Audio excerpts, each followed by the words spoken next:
There we go. Yes, sir. Oh gosh, bigger one, bigger one. How am I gonna catch this fish? I gotta get down to the water.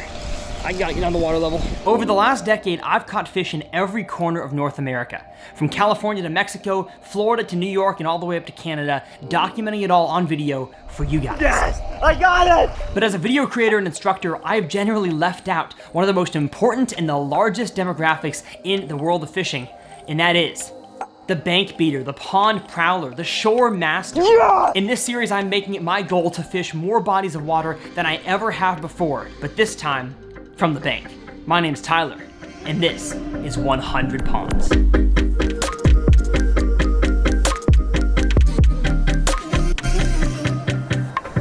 Well, what's going on, folks, and welcome back to 100 Ponds. My goal on this series is to help you guys become better pond anglers and understand your ponds a whole lot more through my teaching, and hopefully we catch a few fish. Now, before we hop down to the pond, I want to shout out my merch brand called Infinite Outdoors. For a long time, I wanted a clothing brand that represented more than just bass fishing. I wanted clothing that every outdoorsman could wear and that had a deeper meaning to it. You know, I'm not ashamed of my faith. I believe in a God who loves us so much that he would send his one and only son to die for us. I call that an infinite love, NFNT, here on the hat and on the shirt. And there are infinite possibilities of making memories in the outdoors, from hunting and fishing and hiking and camping. If you like the outdoors, Infinite Outdoors is a clothing brand for you. And we just launched our Give 'em the Business shirt, which is a slogan I use here on 100 Ponds all the time. Besides that, we've got hats, we've got AFCO Yuri sun shirts, and I believe the Samurais are coming back very soon. So if y'all want to check it out, I will leave the link down in the video description. But the pond we are fishing today is one that I've driven past a number of times, and it just didn't look good to me.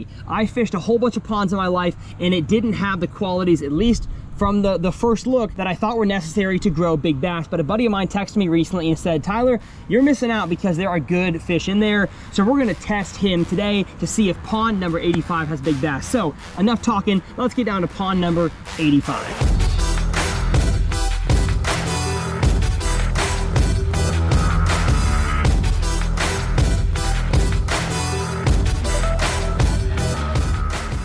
Now, walking down to pond 85, I noticed a few things off the bat. The first being, there is way more shoreline vegetation than there was the last time I fished it, both in whatever this kind of grass is here, as well as filamentous algae in the water. And so there's more stuff for the bass to be on, especially up shallow.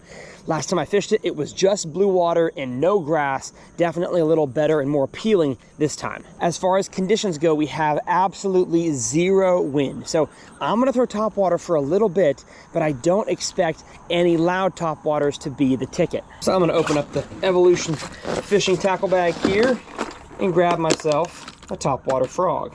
That looks good. I would like to throw a plopper style, or especially a walking bait. I haven't gotten on a good walking bait bite in a long time, and I miss it. But both in and out of aquatic vegetation, when the water is calm and you need kind of a softer approach, the frog is the better topwater for that scenario.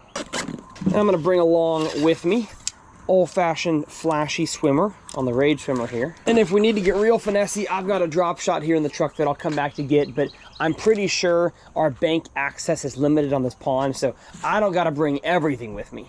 Oh gosh, that's steep. I'm gonna stay up here. First cast is a beauty.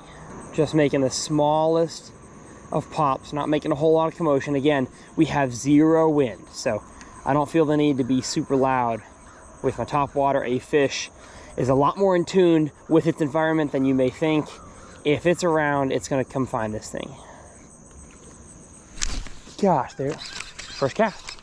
He was not very big though, he was small. Well, that answers my question. There are bass in here.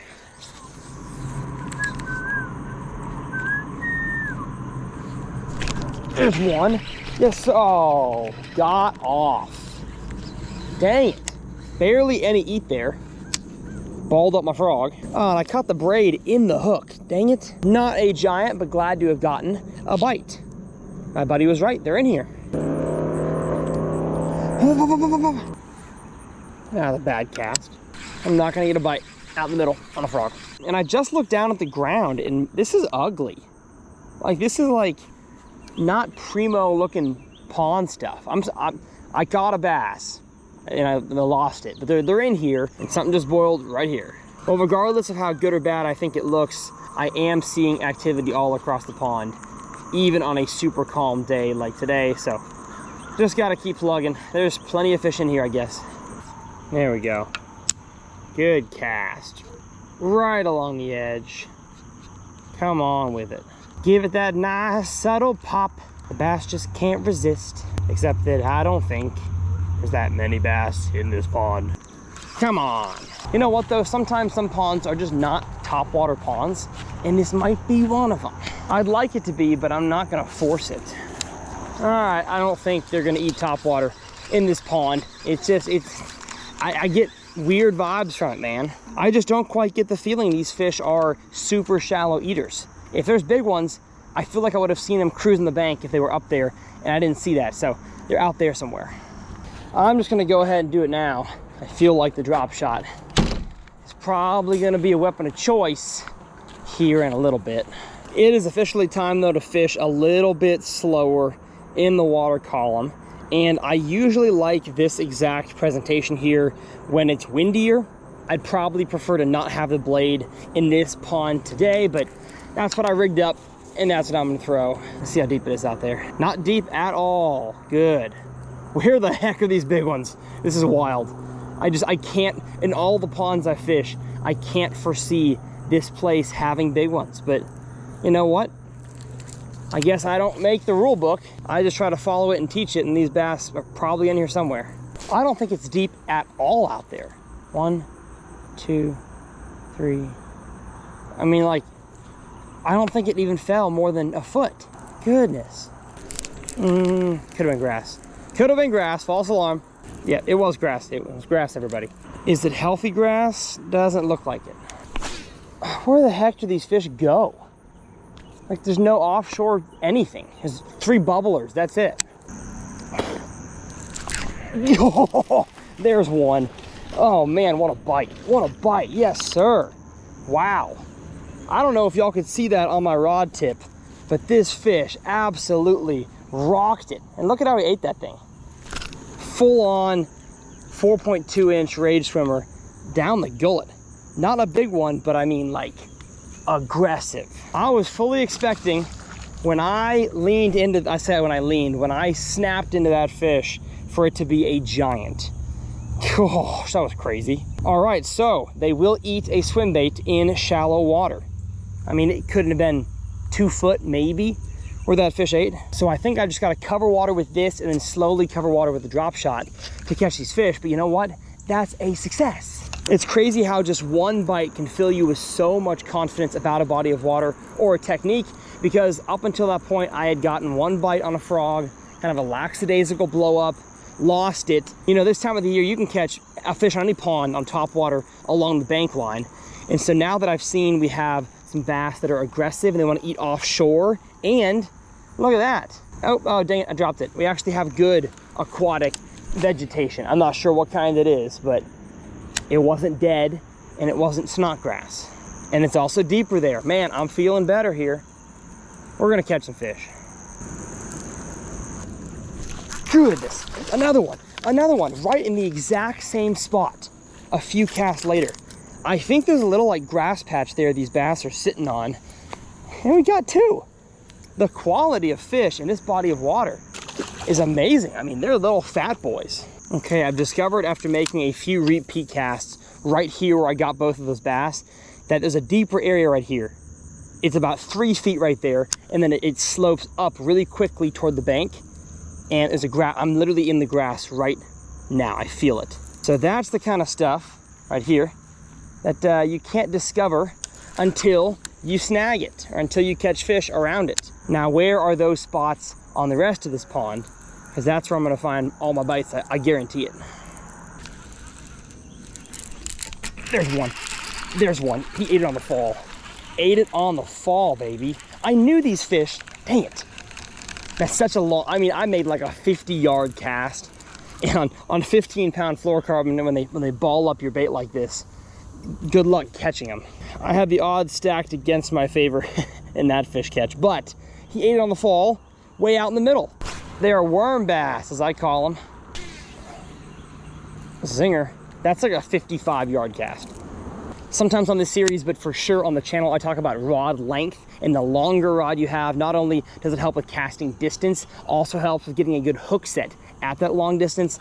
And I've got a 7-foot medium heavy, a fantastic rod for most things. 55-yard cast, getting a good hook set, not really. You gotta give them the business, as we say here on the channel. Check out the shirts linked below. And right where I caught those fish, something else just boiled. That's a good area right there. That's a good area. I guess don't judge a pond by its cover, because from the bank it looked horrible.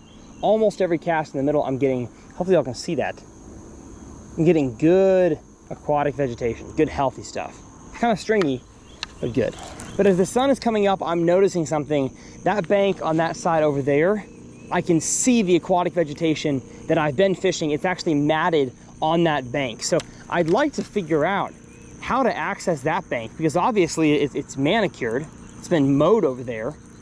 So maybe the same part of this neighborhood, or maybe that neighborhood owns that half of that pond. I just don't see a way to get around it from there or there.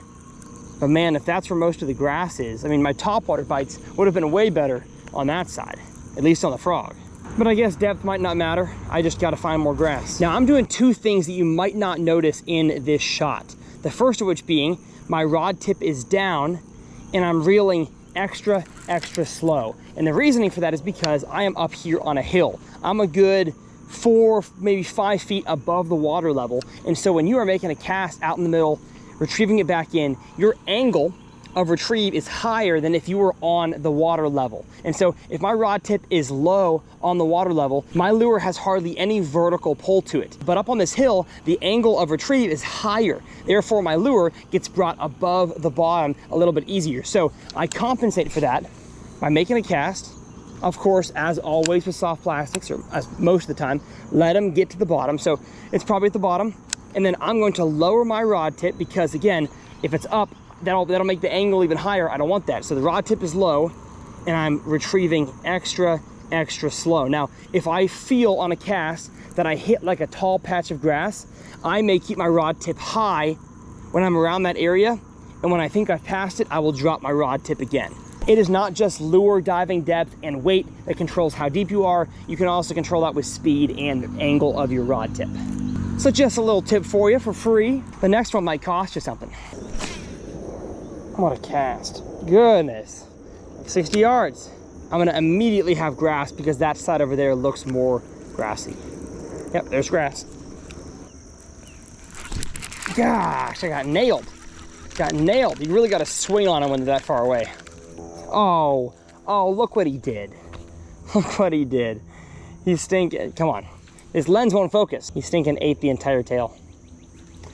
I ain't got no tail anymore. But you know what? I've been itching ever since I got a bite on offshore grass to throw around a slower moving soft plastic. So we're gonna spend the last few minutes of this pond here with the drop shot, a technique that I used to absolutely hate for no reason. And the more I fished it, the more I've realized everybody needs a drop shot.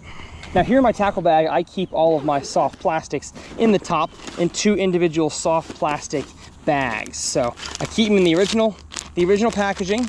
I've got kind of a worm bag and a craw creature bait bag, and then a few various things kind of spread in there. Swim baits and hooks, water bottle. I love this backpack right here. It has everything I need for any pond fishing scenario inside of it, and even features I don't use, like the line spooling thing. I don't use that, but it's cool. I just love that it holds the trays horizontal, because that's exactly how I like to store my trays, not sliding them vertically in. Big thanks to Evolution Fishing for working with the channel. I have a discount code that saves you a big percentage. I believe it's like 15 or 20% off your order. I will leave my favorite tackle boxes and that tackle bag down in the video description. But now it's time for the green pumpkin filler worm. This thing just gets bit. Get bit, brother. Nice. And I'm gonna skip this area here because I haven't gotten a bite here and it seems too shallow. I'm gonna start on that area where I caught 2. There we go. Oh, dang it. Lost him. Man, these fish are on a tear of losing, what am I trying to say? I am not having a good hookup ratio today. I'm losing fish. That's what I'm saying. I'm gonna be honest though, that wasn't a great hook set. I didn't have time to reel down and set the hook. I just kind of went straight back into him. especially with this hook, the VMC Redline one. You got to give them a little more business than what I gave that fish.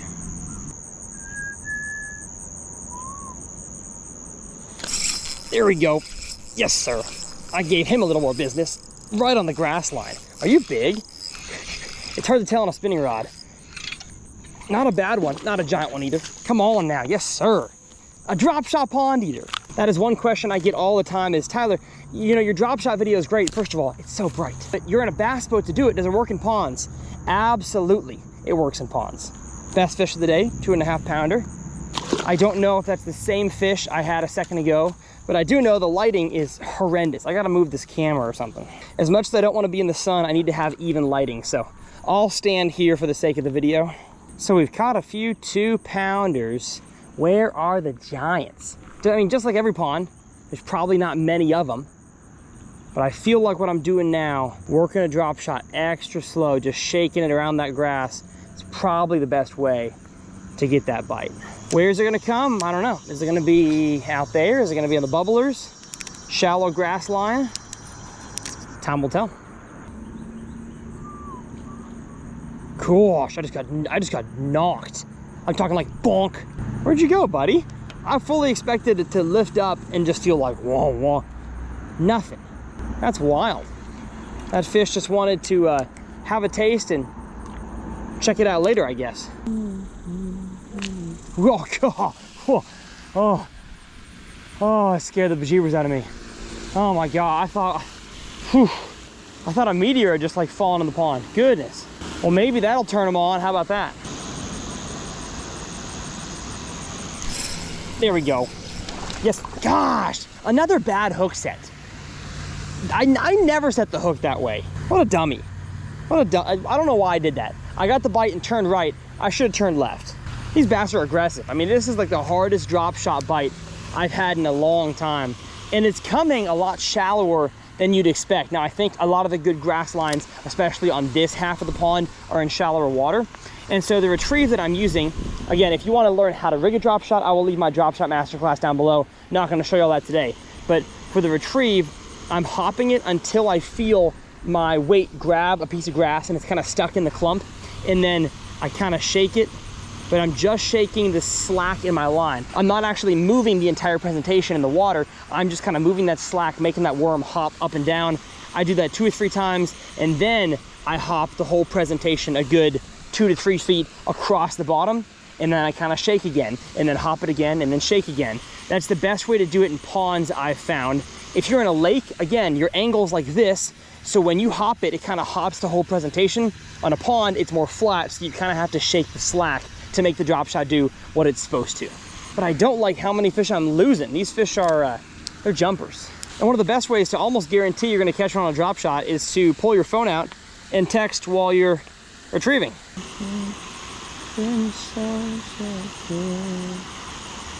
What'd I tell you? Literally what I tell you. Oh, come on now.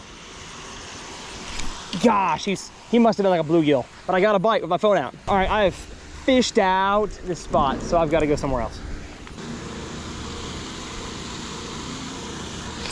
There we go. Yes, sir. Yes, sir. Oh gosh, bigger one, bigger one. How am I gonna catch this fish? I gotta get down to the water. I gotta get down to the water level. Come on, buddy. Come on, yes, sir. Okay, not that much bigger, but a nice one. Come on now. Get in here. Gosh, these fish are so aggressive. Didn't have him by much. Actually, you know what? He was hooked pretty good, but right on the inside skin there. You know what? Not even the biggest one yet. I don't know what kind of strain of bass this neighborhood stocked, but I like them. I just love that I'm proving that a drop shot is not just a bass boat technique. It works great in ponds as well. And I mean, I made 15 or 20 casts to that area before I caught one. So you just, if you know an area has bass around it, I know there's grass out there, I know it probably has fish, just make repetitive casts, be patient, especially the summertime season. Once that shallow bite dies, as it did pretty quickly here in this pond, you gotta slow down and be okay with slowing down. And if y'all know me, I'm not okay with that all the time, but I kind of have to be if I want to have successful ponds here in the summer. Well, as I've worked my way over to the left side of the pond here, yeah, I feel grass on the bottom, but it's also shallower. So I really think the only area that I've gotten bites in has been that middle section, kind of where the fountain is. Of course, I can't cast to the fountain, but where that fountain is, there's good grass clumps. There seems to be better quality grass. It kind of gets more trashy, you know, filamentous algae over here. And I'm not getting a single bite, even around the good grass and the bubbler. So I think these fish, at least during this time of the year, are in that middle section of the pond. So if I come back here, I'm gonna know to just target that area, maybe fish the others real quickly, but I'm pretty sure that's where the main population of fish are in this pond, at least right now. Because I mean, I'm feeling good grass out there. Haven't had a sniff. Well, as I reel in my last cast, I can't help but think that today was more successful than usual. You know, I figured out the bass don't want topwater despite getting a bite on one early. I didn't stick with that for too long. I then switched to kind of one of my standard pond lures for that mid-depth range of swim bait, got a few bites, it clued me in on a good area, and then I probed the bottom using one of my favorite finesse tactics, actually probably my favorite finesse tactic, the drop shot, and caught a few more in that area. And in just a few hours, we've discovered all of that, and I know exactly what areas to at least start targeting next time I come to this pond. That to me is a success. Just like always, I will have the tackle I was using linked down in the video description, from the rod, reel, line, bait, of course, the sinker size on the drop shot, because that matters a whole lot when fishing shallow ponds. And those links are affiliate links, so when you click those, make your cart and check out. It helps my channel continue to grow. If you want to watch my drop shot masterclass where I teach the exact technique I just caught fish on in masterclass form, it'll be right here in the corner, and my last 100 ponds video in the series will be up in this corner. My name's Tyler. We got a plane flying over us. We'll see you guys next time right here on TRF.